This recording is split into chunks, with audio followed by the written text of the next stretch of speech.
we participated with the Black Panthers as a member of the Student Nonviolent Coordinating Committee.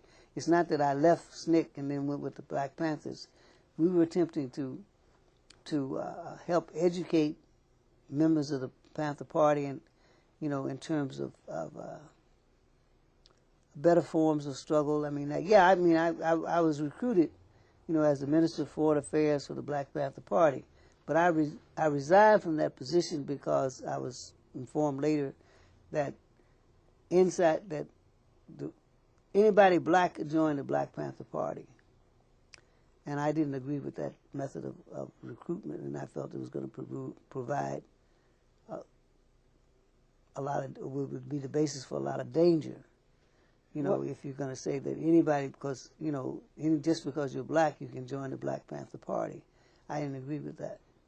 What you wanted? What kinds of? Well, I mean, there should be some kind of screening. Who's joining the party? I mean, the Black Panther Party. All due respects, to people in it, and so forth and so on. And I represented as the Minister of Foreign Affairs, but when I was informed about that, I mean, I had to resign because I felt that there would be a lot of provocation, a lot of, you could have a lot of police agents or people like that, who negative. I mean, I'm not saying every police person is a negative person. That's not what I'm saying.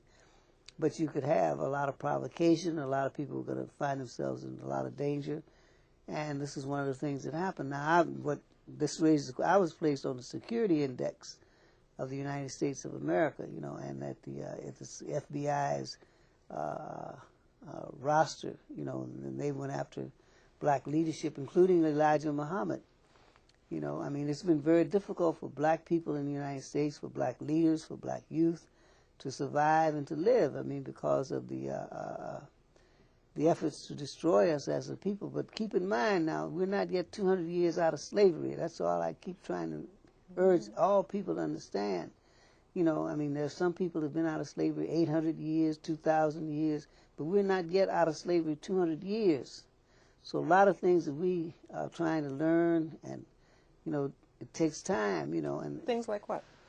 Well, things like even operating machinery, things like being cooperative, banding together, to understand how people can take your property, as they did in Germany, and that and learning not to fight each other, learning not to fight other people because their color may be different, because that's what the race war ideology does, and we have to combat that. I mean, we have to try to go through as much as possible to get as many black people not to believe what was being printed in Muhammad Speaks about the most despicable thing is a black man and a white woman and their child, because this affects the children. But first of all, it's incorrect, and that but people can get to believe that kind of stuff, and it can be very, very bad, So yeah, go ahead, take your time. Why didn't the take your time. Alliance between the attempt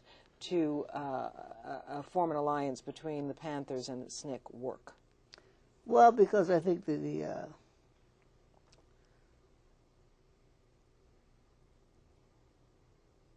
when that was Ida Huey's birthday, Eldridge made the statement that these two organizations had merged, but then I spoke right after him trying to point out there's been no merger between these two organizations, that we're attempting to have a working alliance.